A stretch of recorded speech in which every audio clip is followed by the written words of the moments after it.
got you know, you're taking pictures. And she ended up telling him that those likes were more important to her than him. You know, and Wow. so those were some deep wounds. Of course, it broke his heart because he wants to be the most important person in her life, right? But the relationship ultimately ended because the validation from the outside was too important to her. So there's Mhm. validation from the outside that you need, which will cause people to micro cheat or even all the way go to cheating. But then what tends to happen is they get the validation from that person. And because the need for validation actually comes from an insecurity that you have and not Mhm.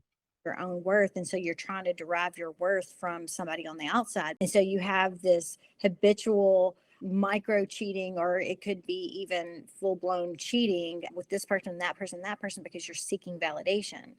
But there's also the seeking validation within the relationship, that maybe you do have boundaries where you don't seek validation from the outside of the relationship, but you seek it so much that you know, from your spouse or from your children, you need people to constantly stroke your ego. You go into people pleasing because you need to know that they love you, instead of you recognizing your own worth and loving yourself and really pressing into the Lord and allowing the Lord to show you how he loves you.